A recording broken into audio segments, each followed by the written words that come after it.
welcome back to my channel, and today I'm going to be doing a mummy video. I want to start a series called Mama Loves. I'm still deciding to call it Mama Loves or Mama Ibeji Loves, but it's definitely just going to be for all mummies and just to give tips and advice on what to buy and products I've seen and what's really helped me in terms of raising my now almost 2-year-old twins. I think the last video I did in my my motherhood section was sleeping, getting your baby or toddler to sleep, and then the twins 1-year update, and I can't believe they're almost 2 now. Time really does fly. But I thought I'd start right from the beginning and talk about some of the products I got when I first had the twins, and just give some tips and advice on what to get before your baby arrives.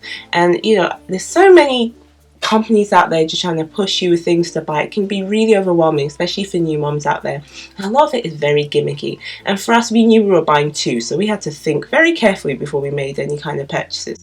But now, with the gift of hindsight, I would definitely like to give you some of my top recommendations on things to buy. If you want to watch this video on my recommendations for pre-baby must-haves, then keep on watching. So one thing I definitely recommend having is a travel cot.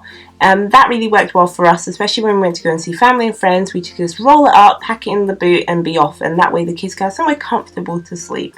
I mean, you can use the Moses basket, which can work for the first few weeks or months, but then after that you might want something a little bit more spacious and a little bit more comfortable for your baby. The great thing I loved about the one we got, which was I believe the Baby Deluxe Travel Cot, and we even use it till now, is the fact it comes with a little change unit, which is really handy because you don't want to be bending down all the time to be changing your baby, and it's just really sturdy as well considering it's a travel cot. I also love the fact that this travel cot had wheels on it, so it's really good because you could just move it around between different rooms really easily, and it had a little toy bar, which was really awesome because then the kids could just play when they're this early stages and just improve their hand-eye coordination. It was just really nice, and for a travel cot you really got a lot, and I think that's why they call it the deluxe one. And the other thing as well I definitely look out for is they usually have it on half price offer in Argos, so definitely look out for those deals, and that's how we got ours in the end. We were always looking for deals because we had twins. The next item is a snuggle blanket, and some people get worried about swaddling their baby and thinking, oh my gosh, am I harming my baby? No, it's perfectly normal. Remember, your baby's been like in the womb in an enclosed environment for a very long time, so they're not used to wanting to touch everything and feel around the world. If you want to get a good night's sleep, I would definitely recommend getting a swaddle blanket. And the more recent ones I've seen from my friends use, this is from Motherhood. It's called the Grow Snug 2, and the really good thing about it can transition from a swaddle blanket into a normal baby grow. So the baby's arms are still swaddled, and then after a few months when they're ready, you can unzip the side and they can put their arms out and touch the wall. But the other thing as well is it has a zipper on the bottom, so it's really good because usually if you use a normal swaddle blanket, when you need to change their diaper, you can imagine, especially if they're sleeping, you're going to have to unravel them, and by then you've usually woken up your baby. But this way it has a zipper on the bottom, so their arms are still snuggled, their arms are still in that nice enclosed environment that they like to be in, nice and sleep, and then you can unzip the bottom and change their diaper and not even wake them up. A good sturdy buggy. You don't need to go and spend some crazy amount of money, but for us we wanted something that's going to make our lives a lot easier. So we wanted a buggy which is going to be able to take a car seat on it, and we wanted a buggy which is going to be really sturdy and strong and be able to support a child up until they're maybe 3 or older, because we knew we were going to have pretty tall babies. So we ended up going for the Bugaboo Donkey Twin, and this buggy is actually really relevant even for people with 1 child, because our buggy can transition to a Bugaboo Mono, which is what they usually sell in the stores, and the Mono one obviously is for 1 child, and then you can separate the sides in the middle and then have like I think it's called the Bugaboo Donkey Duo then, so you can have a baby and a toddler seat, or it becomes what we have, which is a twin, which has 2 car seats or 2 seat units. So I really love that buggy because it's really strong, really sturdy. I mean, we still have it now. The tires are filled with air, so you do need the pump, but I feel it makes for a much nicer experience when the baby's moving. You'll need some kind of white noise machine. I've mentioned it before in my sleep video because this is going to help your baby sleep really well.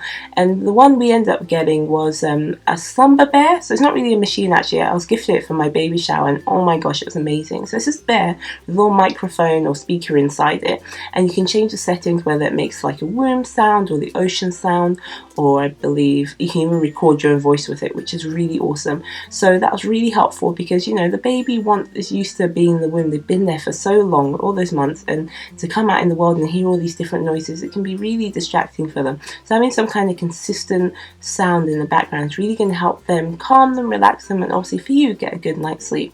You can also use a humidifier, which kind of makes that similar background noise as well. Also need a first aid kit. I think that goes without saying. That's just super important because accidents do happen and you want to make sure you've got everything ready to be prepared for that.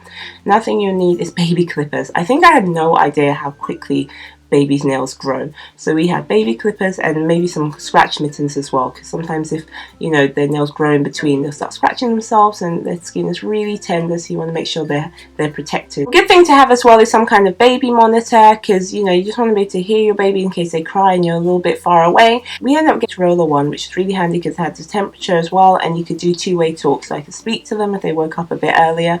But later on I started getting really worried and I was waking up in the middle of the night just to check up on them if I didn't hear anything. So my husband invested in getting a video one, which I think for me just gave me peace of mind, because even when I woke up and I was getting a bit worried, instead of going all the way to the room, I could just see them. And our one is linked to the phone, so you can get an app where it links to the phone and I can be able to see them, and it has night vision as well, which is really handy. When you first get the car seats, they're rear facing, so you can't actually see your baby when you're driving. So the next thing I recommend is some kind of car mirror, and this was really handy because we could just see the children, they could see us. Just get them from eBay for a few quid. Having some kind of swing or bouncy seat is really handy, just so you have your hands free, you can do some housework. But obviously if you leave your baby by themselves, they're usually going to cry, so you can have some kind of bouncer or a door bouncer or something, just so they can feel entertained and you can see them at the same time. Also, if you're a mummy of twins, what I would do sometimes is I back one of the twins, either using the normal, I don't know if you're familiar with a normal Niger wrapper, but I wasn't too keen on that because I wasn't very good at it, so I just used to get a normal baby carrier and have them on my back or on my front, or a sling as well, which is really useful, so I could be nursing them at the same time the other one was in the bouncer, and vice versa. But just something where you can have your hands free so you can do stuff as well, because if you're going to be having to do things like house chores, or you just need to do stuff around the house, you want to have something that can entertain the children. So swing or bouncy seat, and I also recommend some kind of sling or baby carrier so you can carry the child and your hands are free. If you can, though, if you're going to be breastfeeding, then some kind of breast pump might be useful. I know some of my friends never used a breast pump, but I wanted to use one because I wanted my husband to get involved and he was able to feed the children as well, and I had to go back to work, so I needed to be expressing the day before and giving it to the nanny or my husband to be able to feed them if I was outside the house. So I ended up getting the Medela one. The one you have in the hospital are really high tech and mains powered, but I wouldn't recommend buying them because they're super expensive. I mean, you can rent them if you want, but you can just get a regular battery powered one, which I think is just as good, and it was good because you can just go around with it. It's really mobile. It goes directly into a bottle, you pop the lid on, and then you do whatever you need to do, whether you freeze it or feed the baby straight away. You are going to need a lot of onesies. We had some really fancy clothes for them, maybe for photo events, but if you're going to be around the house all day, you don't want to be putting them in some shirt and trousers and all that. I mean, you can if you want, but you have to imagine there's going to be multiple split ups and you're going to be changing nappies a lot, and I just could not see the value of constantly unraveling my children from all these layers of clothes. I want my life to be as easy as possible, and you get some really cute onesies. So you can get the button up one or the zip up one, and I preferred putting them in button up ones because when I was changing their diapers, I could easily just take off the bottom one rather than unzipping their whole body and have to take off all their clothes, and especially if they're sleeping or it's a little cold, you don't want to fluster them or anything. So definitely have a lot of onesies. You can never have too many onesies. Another thing is some kind of, I don't know if you heard before, it's called like a boppy pillow. It's really big and you use it when you're breastfeeding, but the great thing about this pillow, it has multiple uses because you can also use it, the baby can sit on it because they're really sturdy. You can even use it as a pillow yourself. But I think on my wish list, having twins would be the My Breast Friends pillow, and the awesome thing about that is specially designed for twins, and it's a lot higher, it's a lot longer, and it has a strap on the back of it as well to support your back, which is really good, and the two babies can lay on either side and you can nurse them. For me or anybody who's having more than one baby, I would definitely recommend feeding them at the same time if you can, if you're nursing them, because you're going to be constantly feeding babies. You can latch them on at the same time. That would be awesome and saving you a lot of time and stress. Some kind of rocking chair would be handy, or comfortable chair where you'd be using if you're going to be sleeping with your baby and reading to them and nursing them. You don't have to spend some crazy amount of money on a chair. We end up using just a regular rocking chair, which my sister-in-law gifted to us. But I think with hindsight, on my wish list would have been having some kind of glider chair, because they're usually a lot more comfortable with a footrest, because you're going to be spending a lot of time in this position. So having some kind of comfortable chair is really handy in the nursery or in whatever room you're going to be feeding your baby. Diapers, which is probably really obvious, you're going to need quite a few, and I wouldn't rush out and buy loads, especially when you first have your baby. I wouldn't go rush out buy loads of the first size, which I think they're from like £4 to £11, because if you're having a big baby, our babies were pretty big, the twins were £8 each. I don't think they even started in the size 1 nappies. They pretty much went to the next size within the first few weeks. And the problem is we already bought loads of that first size and we couldn't return them, so we ended up just giving them away. So just be wary. Yes, you'll need a lot of diapers, but maybe have a few, but maybe wait till you see your baby if there's a big one, or if you know it's going to be a big baby, just space yourself because you might need the next stage up sooner or later. Another thing is cloth diapers. Reusable nappies are pretty good. I was using the Bambino Mios for a couple of months. I really tried hardcore with them.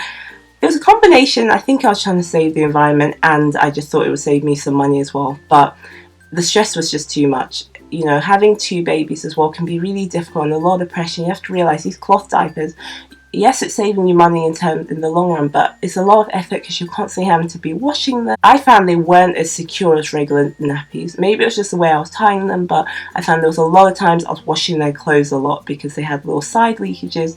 So I think I would stick to the regular diapers, and then maybe, I think the next time, if there's a next time and I have another child and it's 1 child, I'd probably try and use those cloth diapers again, because I did like them. It was just a little bit too stressful using them with 2 babies. Colic is a word you're going to be hearing a lot, and it's not really understood what it really means, but it just means causes your baby to cry quite a bit, usually for no reason whatsoever, and everyone says, oh, they have colic, they have colic. I have loads of pharmaceutical companies trying to sell you all these different products. The proper one is Infocol, and I feel out of all of them, that one helped quite a lot, but later on I was introduced gripe water, which was amazing, and I think I wish I'd used that right from the beginning, and it's a lot more of a natural product. A good diaper bag is really handy because you're going to go through a lot of nappies and a lot of stinky nappies, so you want one which usually seals away each bag. I mean, you can use a regular trash bin if you want, but I found that the house was always smelling of poop and I really didn't like it. I was spraying air freshener all the time, but it didn't really do the trick, and we ended up getting some kind of those bins which lock each nappy, which is really handy. But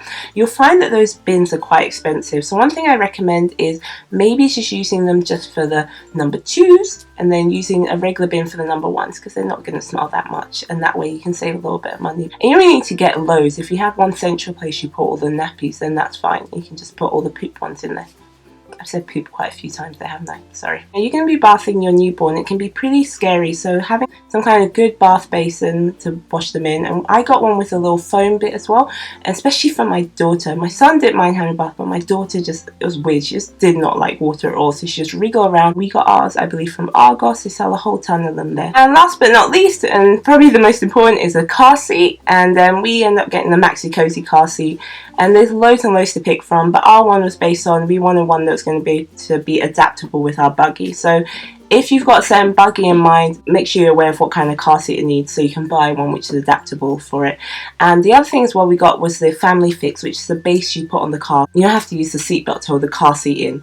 And it was funny because when we first did our budget for the children, we didn't initially plan on getting the ISOFIX base, but I was really insistent on my husband to get one because I knew it would just make life a lot easier putting the kids in the car. So we ended up buying one, and it was so funny. Every time we go in the car, me and my husband have a little race, and I put one of the kids in, he put the other one, and I'd be done in like a second because basically you just clip the car seat in.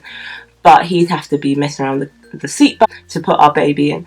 But then one day, and I kept on telling him he should just get an ISOFIX base, but these things are quite pricey. I think they're about £150, but in the long run it's worth it, because then one day it was pouring down with rain, and again I took the twins out of the house, clipped them in the car, I was back in the car in a second, and then he was there messing around with the car seat, rain on his back, and after then he was like, honey, I'm getting an ISOFIX base. So I think he learned his lesson from that. But yeah, car seat and a base is optional if you want one as well. So thanks so much for watching this video. I hope you found it helpful, and just a few recommendations of what I found useful when I first had the twins. So if you have any more recommendations for videos to go in this series, then please let me know, and I shall see you in my next video. Bye my loves!